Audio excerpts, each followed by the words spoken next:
y de morbosidad, y que siempre las películas, a pesar de que tratan de una historia verídica, tiene parte de ficción.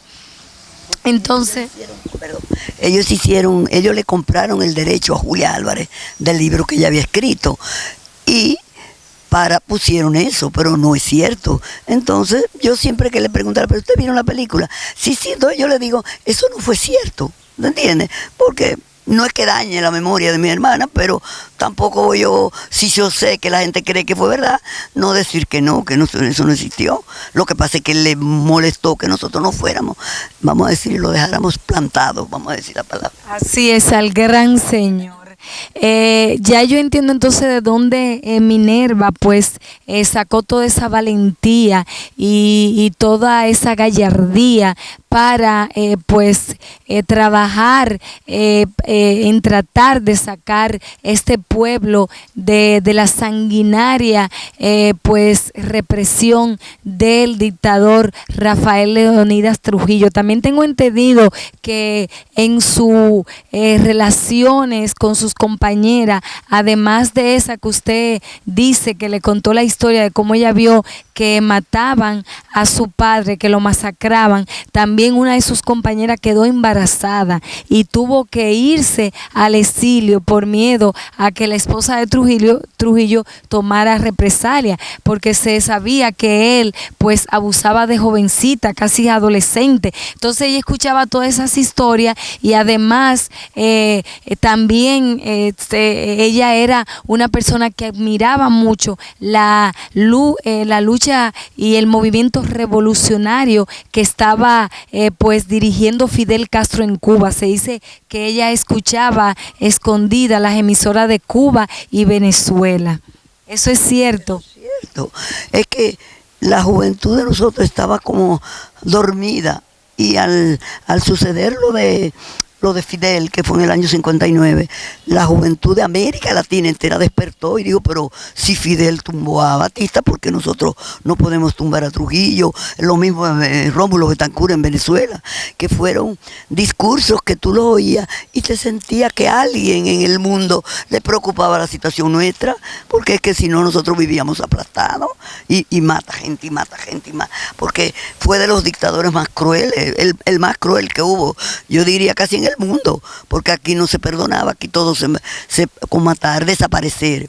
Es como otro estilo que yo siempre lo aclaro.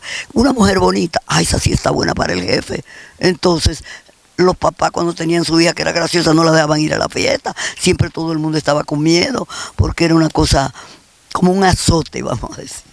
Como usted dice, yo tengo una anécdota de mi madre que dice que ella tenía unos 15 años y que cuando se daban esas fiestas, mi madre es de la provincia de Montecristi, ella vivía en el municipio de Castañuela, y ella me dice que cuando ella sabía que el jefe o alguno de sus militares muy allegados pues daban fiesta en su pueblo, ella trataba de verse fea. Mi madre cuando joven era una mujer muy hermosa, así como lo fueron todas ustedes, y ella decía, yo quiero verme fea, y trataba de ponerse el peor vestido y de peinarse lo más feo posible para no llamar la atención.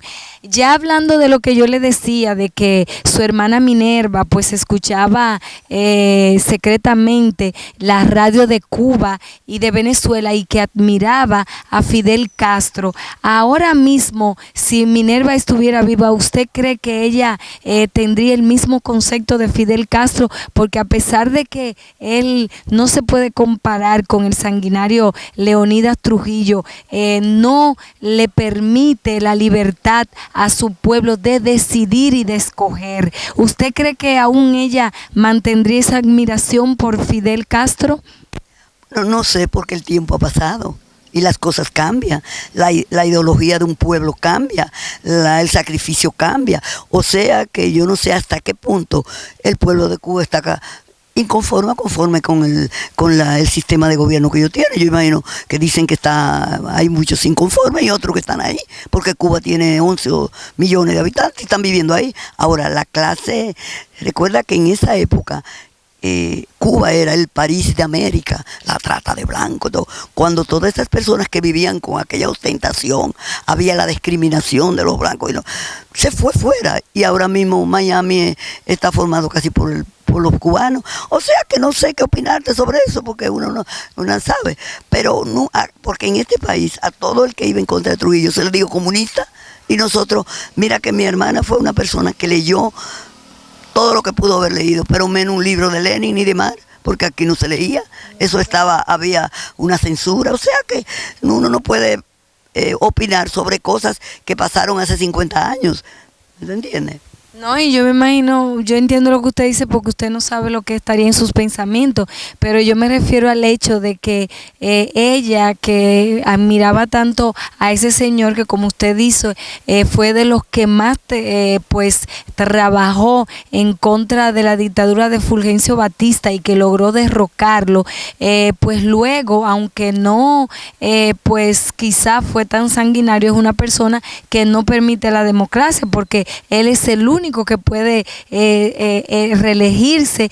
Allá no hay oportunidad de que existan opciones para el pueblo y que el pueblo decida votar por quien ellos pues piensen que merecen que administre su país. Por eso yo hago la pregunta, pero como usted dice, es difícil de contestar por otra persona. Y por otra persona. Tú te enamoras de un hombre y dura 40 años casado y después decides divorciarte y no lo quieres. O sea que es una cosa muy difícil. Hay una pregunta que no sé en qué va, que tú me decías si yo no estaba. No, yo siempre participé, lo que pasa es que yo, como estoy viva, nunca se me menciona, porque la verdad es que ¿para qué? Si tú quieres conocer mi opinión, tú vienes y habla conmigo. No es lo mismo que Patria y que María Teresa. ¿Cómo tú le preguntas lo que ellas piensan o que pensaban si ellas están muertas? Nosotros en los movimientos clandestinos, es que como aquí hay ahora tanta libertad, aunque hubo una época en los años 60 hasta el 80 o 79, que aquí las cosas estaban muy restringidas, pero tú no puedes pensar lo que el otro sabía. Para tú enrolar a una persona el 14 de junio, tú tenías que saber cómo pensaba, pero tú le ponías una conversación donde esa persona te manifestaba si estaba de acuerdo o no. Entonces ahí tú estabas pendiente. O sea que a veces uno dice fulano. Por ejemplo, a veces se me pregunta, ¿por qué no está enterrado el chofer que murió con la muchacha en la tumba donde ellos están? Porque para estar en esa tumba hay que ser héroe. Y una persona para declararlo héroe, eso tiene que ser un proceso. Desde del decreto, todo. Además, él no era político, no era el chofer de mi casa, él fue un chofer que se pagó para que la llevara. Pero la gente a veces utiliza esas cosas como no para dañar, sino para enrostrar, tal vez hay una discriminación. No, no es así, que las cosas hay que cumplirlas como están. No, yo le entiendo perfectamente, porque según yo tengo entendido, como usted dice, un chofer que se le pagó era un amigo, yo entiendo, de la familia, y que lamentablemente estuvo en el momento indicado, en el lugar indicado. Pero es muy diferente una persona que dedica toda su energía a una lucha en contra de un régimen. Yo lo entiendo perfectamente. Pues usted ahora me ha dado una noticia que realmente para mí y como para los radios escucha de nuestro programa Huella va a ser realmente una gran revelación, porque siempre lo que hemos entendido es que usted, de las 4 hermanas, fue la única que nunca se enroló ni participó de ningún tipo de manera en esas actividades pues en contra de la tiranía de Trujillo. ¿Podría usted entonces explicarnos claramente ese punto? Bueno, porque cada uno tenía su rol.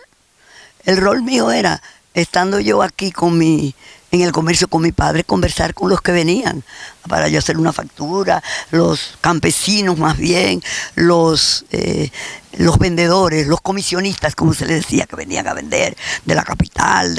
Antes de ayer casualmente hablaba con una muchacha de Mao y me dijo, ay, Dede, yo quiero volverte a ver, porque el esposo de ella venía aquí, el que era esposo en ese tiempo, y después se desapareció y nunca, y era muy amigo, y yo le decía, ay, yo recuerdo a Jacintico Lora que venía y hablábamos, él trabajaba para la Curazao, pero nunca se supo. O sea que aquí se desaparecía la gente y nadie se atrevía ni a preguntar, ni se sabía dónde estaba enterrado, nada. Era un misterio total. O sea que tú tenías que tener mucho cuidado para tú conversar o para introducirle una conversación antigobierno, antidictador, para saber si caía en, como diríamos una palabra muy corriente, en un gancho.